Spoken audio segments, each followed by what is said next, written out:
Cerita dimulai ketika atlet angkat besi dari Universitas Olahraga Haneul Kim Bok-ju memenangkan medali emas dalam sebuah kompetisi. Dia sangat kuat, menjadi kebanggaan keluarga dan andalan timnya.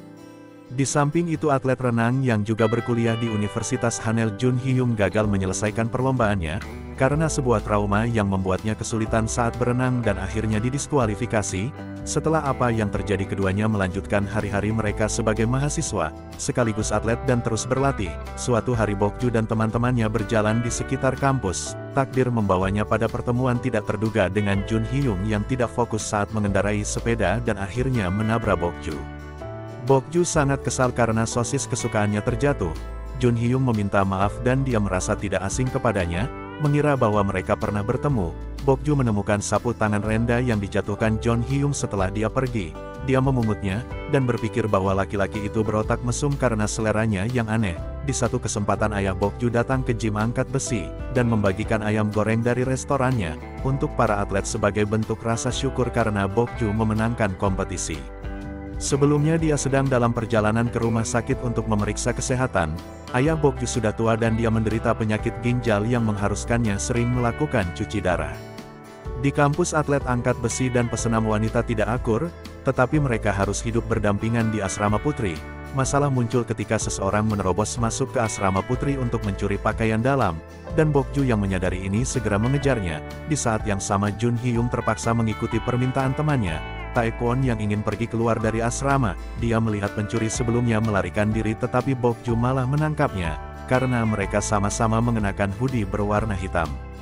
Jun Hyung tidak bisa melawan karena Bok-ju terlalu kuat, sementara Taekwon yang menyebalkan pergi meninggalkannya. Bok-ju sangat yakin bahwa Jun Hyung adalah pelakunya, dengan asumsi bahwa dia berotak mesum dan penemuan sapu tangan renda miliknya tempo hari.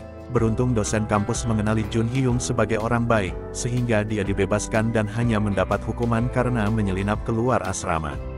Kejadian ini membuat Jun Hyung sangat kesal dan dia meminta sapu tangannya dikembalikan, tapi Bok-ju menolak. Tidak lama dari itu identitas pencuri yang sebenarnya terungkap dan Bok-ju merasa sangat bersalah kepada Jun Hyung. Dia segera mencarinya hingga ke kolam renang untuk meminta maaf, dan mengembalikan sapu tangannya yang telah dicuci. Namun itu justru membuat Jun Hyung semakin kesal karena sapu tangan tersebut menyimpan aroma dan kenangan yang sangat berarti baginya. Terjadi perdebatan di antara mereka sampai akhirnya Bok-ju tidak sengaja terjatuh ke kolam. Jun Hyung menghela nafas tapi dia tetap menolongnya dan menariknya ke sisi kolam yang dangkal. Momen romantis ini menumbuhkan ingatan masa lalu mereka yang ternyata pernah bertemu di masa kecil. Di tahun 2005 pada hari pekan olahraga sekolah, Bok-ju kecil dengan antusias mendukung kelasnya dalam perlombaan. Jun Hyung yang saat itu menjadi teman sekelasnya ikut dalam lomba, tapi dia melakukan kesalahan yang membuat kelasnya gugur. Sejak saat itu dia terus diganggu oleh teman-teman sekolahnya, sampai akhirnya dia terjatuh dari lantai atas. Beruntung dia mendarat di pelukan Bok-ju yang saat itu bertubuh gempal dan sedang memakan roti. Bok-ju memuntahkan rotinya ke wajah Jun Hyung tapi mereka tertawa bersama, dan menjadi teman baik. Sekarang Jun Hyung telah membalas kebaikan Bok-ju di masa lalu dan dia tidak lagi marah kepadanya. Sebaliknya dia terus menggodanya dan menyebutnya gembul, julukan masa kecilnya. Bagaimanapun Bok-ju senang bisa bertemu lagi dengannya, tapi dia merasa malu dengan semua kesalahpahaman yang terjadi. Segera setelahnya Jun Hyung terus memanggil Bok-ju dengan julukan gembul setiap kali bertemu dengannya, dan dia sangat senang bisa menggodanya seperti itu. Jun Hyung pergi ke apotek milik bibi dan pamannya, tapi dia menganggap mereka seperti orang tuanya sendiri karena sudah merawatnya sedari kecil. Di rumah dia mengembalikan sapu tangan renda miliknya dengan hati-hati ke dalam laci, dan terungkap bahwa itu milik ibu kandungnya. Setelah itu Jun Hyung bertemu dengan sepupunya Jae, putra dari bibi dan paman yang telah merawatnya. Jae bisa merasakan bahwa Jun Hyung merindukan ibu kandungnya, tetapi dia pura-pura tegar dan menutupi kesedihannya.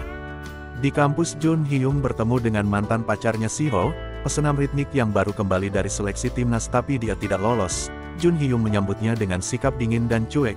Dia seperti menahan rasa sakit di masa lalu dan mencoba menegaskan bahwa dia sudah melupakannya. Siho masih menyukai Jun Hyung dan keadaan ini membuat suasana hatinya memburuk, sehingga dia tidak bisa fokus berlatih. Di rumah Bok-ju menegur ayahnya yang punya kebiasaan memungut barang bekas di jalan. Kali ini dia mengambil meja rias milik seseorang yang sebenarnya masih digunakan. Bokju menggerutu dan membawa meja itu untuk dikembalikan. Di bawah hujan ketika Bokju menunggu penyeberangan, seorang pria tiba-tiba mengukurkan payung kepadanya agar tidak basah kuyup, dan ternyata dia adalah Jae-yi yang bersikeras ingin mengantarnya, karena tidak tega membiarkan wanita membawa barang berat sendirian.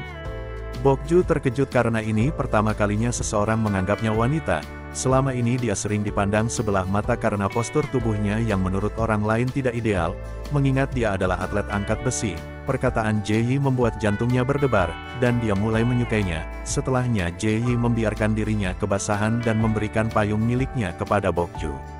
Kembali ke asrama, Bokju terpaksa berbagi kamar dengan Si-ho, karena ruangan yang terbatas dan hanya kamar miliknya yang tersisa. Bokju tampaknya tidak menyukai ini, mengingat hubungannya dengan para pesenam tidak begitu baik. Suatu ketika Bokju mengetahui bahwa Jae-yi adalah dokter di sebuah klinik berat badan. Bokju sangat senang ketika Jae-yi masih mengenalnya. Dia ingin mengikuti program penurunan berat badan di klinik Jae-yi, bukan hanya karena ingin terus bertemu dengannya, tapi dia ingin merubah bentuk tubuhnya agar bisa terlihat lebih feminim. Namun dia kekurangan uang karena biayanya sangat mahal. Dalam upayanya untuk mencari uang tambahan, Bokju mengikuti lomba mendaki gunung yang diadakan universitasnya. Orang pertama yang tiba di puncak akan mendapat hadiah uang tunai dan jumlahnya cukup untuk mengikuti program penurunan berat badan di klinik Jae-yi. Bagaimanapun Bokju berusaha melakukan yang terbaik untuk memenangkan lomba ini, tapi Jun Hyung yang usil terus mengganggunya. Dia terus mengikutinya, menyemangatinya dengan antusias dan tidak sengaja mendorongnya terlalu keras hingga terjatuh. Jun Hyung meminta maaf dan terus mengikuti Bokju sampai ke puncak yang ternyata sudah dipenuhi peserta lain. Bokju sangat kesal karena Jun Hyung mengacaukan segalanya. Dia kalah dalam lomba yang menjadi satu-satunya harapan untuk mendapatkan uang. Sebelum pergi, Bokju dengan marah memperingati Jun Hyung bahwa mereka bukan teman, dan tidak seharusnya dia bersikap usil kepadanya. Untuk menghilangkan rasa sedihnya, Bokju minum bir bersama dua temannya, Nanhee dan Sunok, di sebuah kedai. Semuanya berjalan dengan baik sampai akhirnya Nanhee tidak sengaja memukul pria di belakangnya dan membuatnya marah. Jun Hyung dan Taekwon kebetulan datang ke tempat tersebut dan memperhatikan kejadian ini. Keadaan pun semakin panas ketika pria itu dengan sengaja mendorong Bokju dan menghinanya dengan berkata bahwa dia tidak terlihat seperti wanita. Mereka hampir berkelahi tetapi Sunok segera membawa teman-temannya pergi. Sementara itu Jun Hyung mendengar percakapan pria sebelumnya yang terus menghina postur tubuh Bokju dan mulai mengejeknya dengan ucapan vulgar. Jun Hyung kehilangan kendali dan meninju wajah pria itu sebelum pergi. Lalu dia melarikan diri bersama kelompok Bokju yang masih ada di area sekitar. Jun Hyung membawa Bokju bersembunyi di sebuah toko, sementara yang lain pergi ke arah yang berbeda. Keduanya saling berdekatan dan menjadi canggung untuk sesaat, sebelum akhirnya pergi setelah keadaan mulai membaik. Mereka berdua menikmati pemandangan kota di tengah malam. Bokju menduga bahwa Jun Hyung terlibat dengan para pria itu karena membelanya, tapi dia mengelak dan terus bercanda. Bagaimanapun Bokju sangat berterima kasih kepadanya, dan ini menjadi titik awal mereka bisa berteman dengan baik. Bokju mendapat uang saku tambahan dari ayahnya yang tidak ingin putrinya stres karena terus berlatih sepanjang waktu, tapi dia menggunakan uang itu untuk mendaftar program penurunan berat badan. Setelah mendaftar dan melakukan pemeriksaan, Jae-yi menyuruhnya untuk mengubah pola makan secara perlahan. Bokju sangat senang dan dia berjanji akan mengembalikan payung Jae-yu di pertemuan selanjutnya. Setelah berlatih, Bokju segera menghabiskan makan siangnya agar bisa pergi menemui Jae-yi tepat waktu. Bokju mengembalikan payung milik Jae-yi dan dia sangat senang saat pujaan hatinya itu memperhatikan jepit rambutnya dan mengatakan bahwa itu cantik. Bokju kecewa karena berat badannya belum turun, tapi Jae-yi meyakinkannya bahwa ini masih terlalu dini. Bokju takut dianggap tidak feminim jika dia memberitahu Jae-yi tentang kehidupannya sebagai atlet angkat besi. Jadi dia berbohong dan berkata bahwa dia adalah pemain selo. Jae-yi kemudian menebak itulah sebabnya Bokju terlihat kuat, karena sering membawa alat-alat berat seperti selo, dan dia terus mengobrol dengan penuh semangat, membahas tentang musik klasik yang sangat dia sukai. Mendengar hal ini, Bokju pura-pura menyukai musik klasik agar bisa terus mendekatinya. Sebagai kakak sepupu, Jae-yi sangat memperhatikan Jun Hyung, dan dia menyarankannya untuk menemui psikolog agar bisa terbebas dari trauma yang terus mengganggunya saat berlomba. Jun Hyung menerima sarannya karena tidak mau membuat kakaknya khawatir. Setelah menjalani sesi terapi pertamanya, psikolog mengatakan bahwa dia mengalami banyak tekanan. Jun Hyung bercerita tentang gejala yang dia alami pada hari pertandingan dan berkata bahwa jantungnya berdebar kencang. seolah dunia dibungkam dan tidak bisa mendengar apapun, sebab itu dia tidak bisa mendengar peluit saat pertandingan dimulai dan akhirnya didiskualifikasi.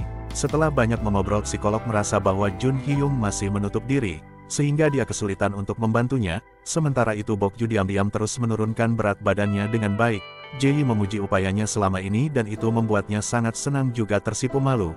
Namun kebahagiaan itu tidak bertahan lama ketika dia akhirnya tahu bahwa Jae-yi adalah kakak Jun Hyung.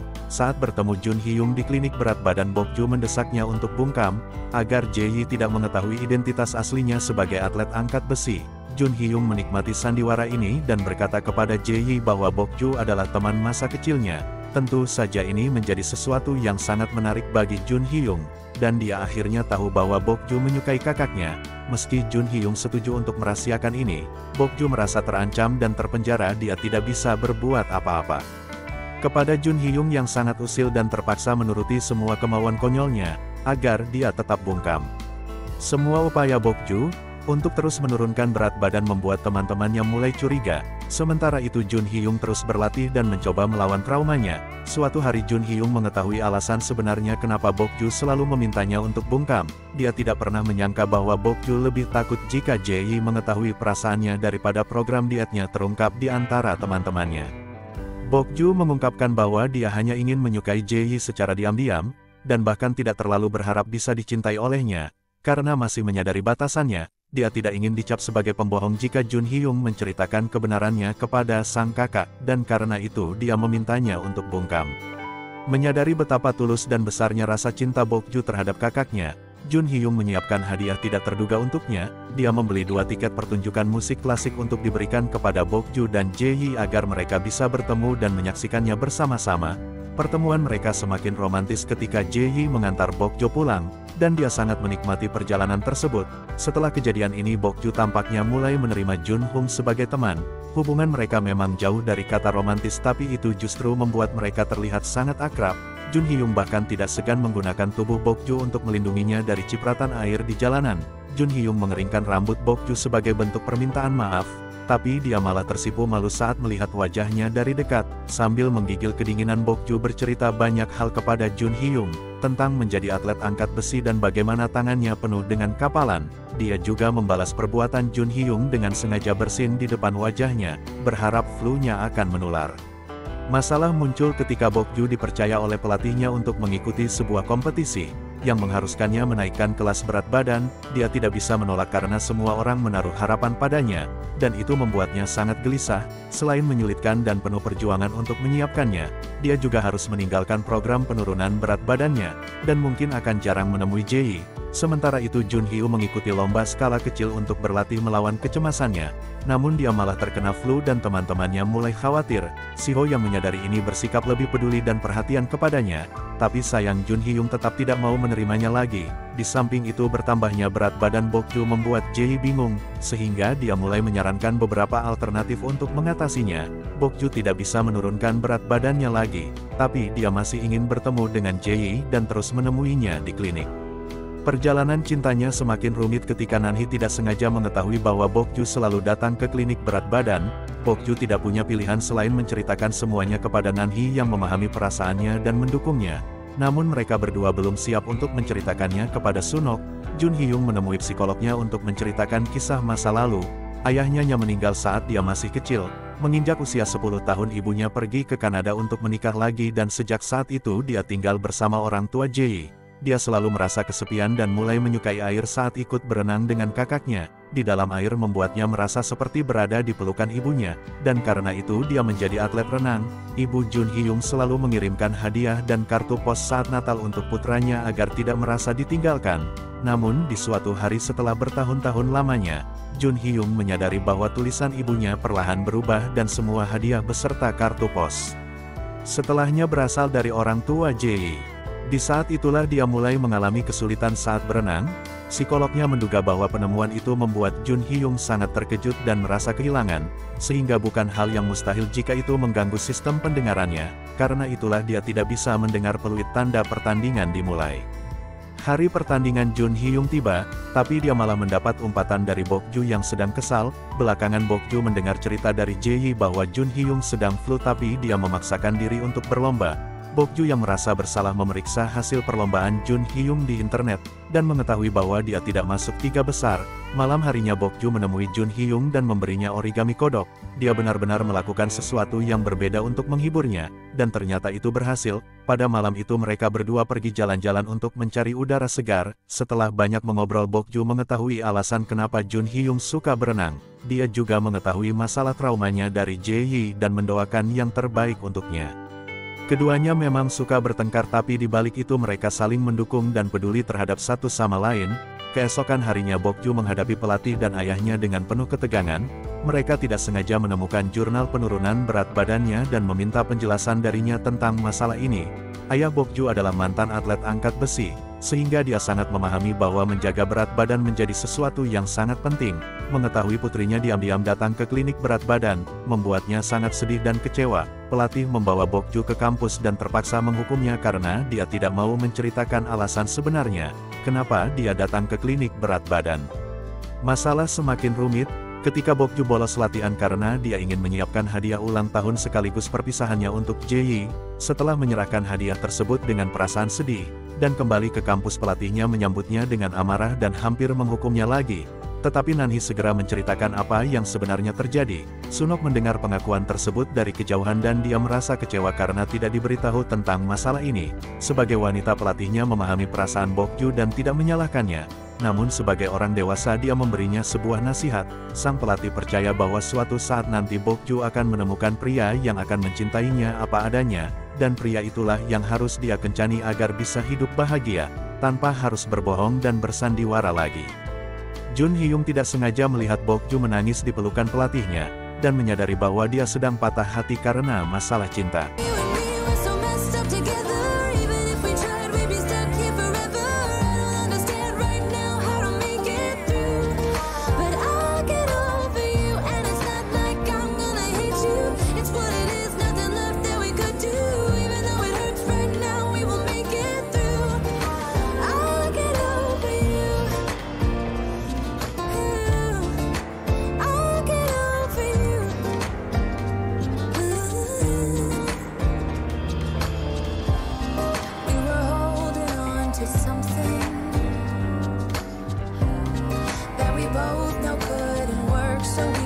Try to say goodbye.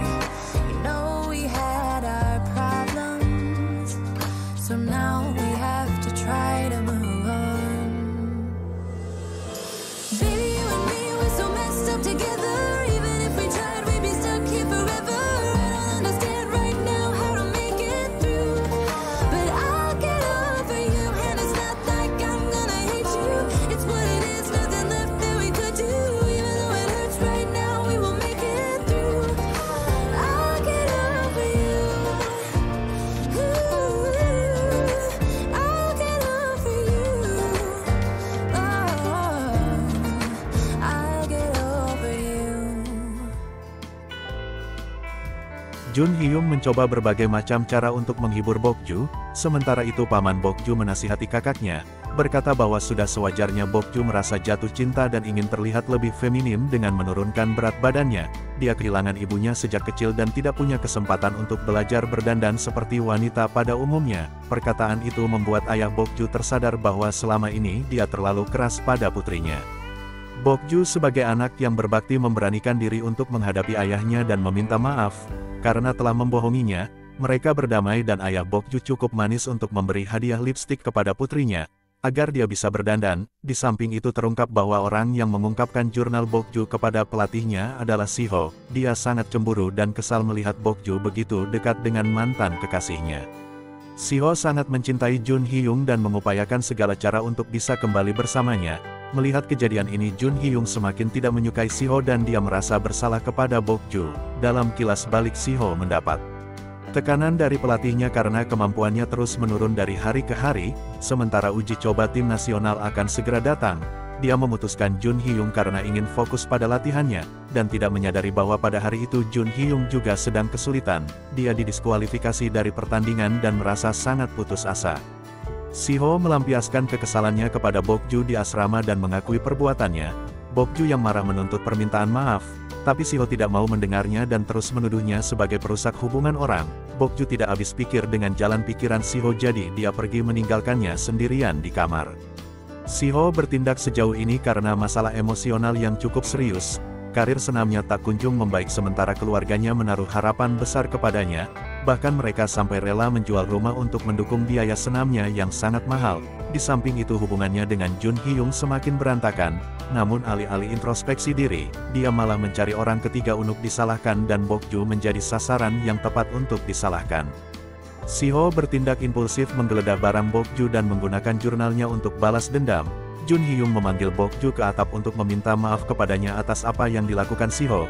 Tidak lama dari itu penjaga asrama datang memeriksa atap dan mendorong mereka untuk bersembunyi sambil berpelukan.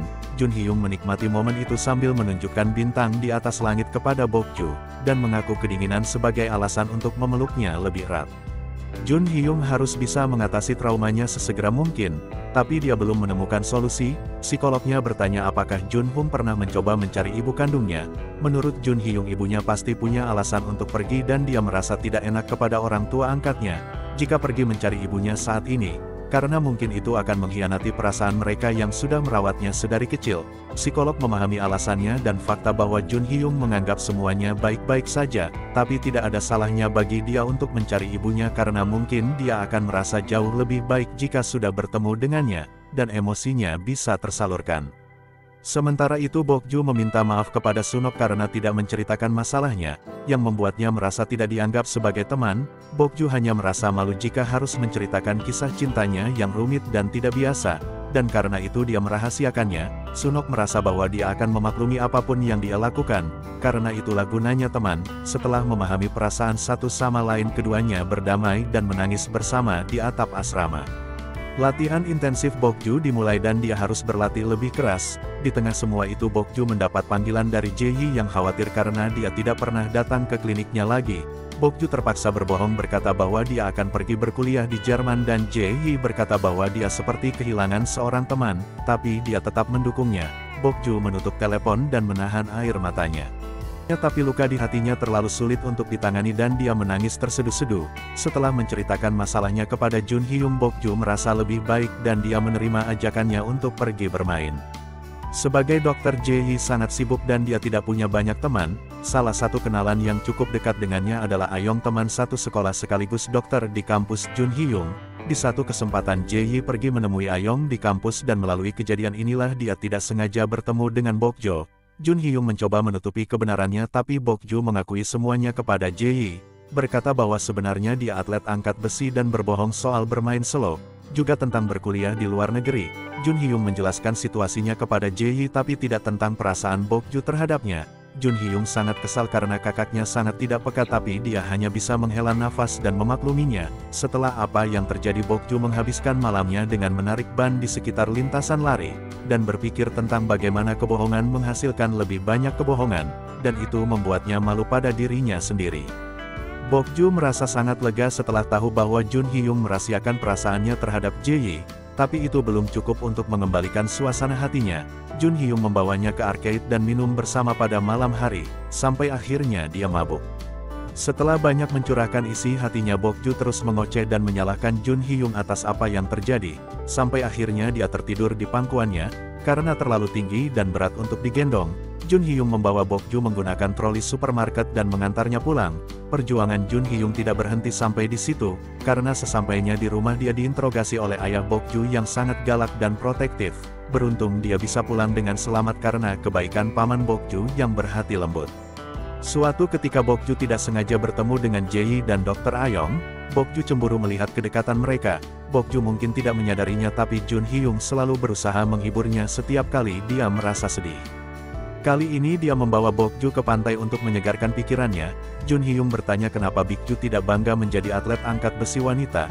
Berpikir bahwa tidak ada yang salah dengan itu, Bokju mengatakan tentu saja dia bangga tapi meskipun atlet angkat besi wanita mengesankan, mereka tidak cantik saat mengangkat beban, pembuluh darah mereka akan menonjol, wajah memerah dan dagu yang berlipat. Semua itu tidak bisa mereka tunjukkan pada laki-laki yang mereka sukai. Jun Hyung menyebut itu omong kosong, dan mengatakan bahwa dia hanya perlu menemukan pria yang mencintainya apa adanya. Jun Hyung menceritakan kisah masa lalu, bahwa saat masih SD dia sering meninggalkan coklat di meja Bokju sebagai ucapan terima kasih, karena dia telah menolongnya. Kemudian dia bercerita bahwa Jae-hee adalah sepupunya dan orang tuanya saat ini adalah bibi dan pamannya. Dia juga mengatakan bahwa ibunya menikah lagi dan pindah ke luar negeri. Sejak saat itulah Jun Hyung tiba-tiba pindah dari sekolah dan tidak pernah bertemu lagi dengan Bokju. Setelah banyak berlatih tiba saatnya bagi Bokju untuk menghadapi kompetisinya. Dia tidak pernah menyangka bahwa Jae-hee akan datang dan itu membuatnya sangat gugup sekaligus malu. Meski Bokju berhasil memenangkan kompetisinya, dia merasa sangat sedih dan Jun Hyung langsung tahu kenapa itu bisa terjadi. Jun Hyung menyeret kakaknya dan memarahinya karena dia sangat tidak peka.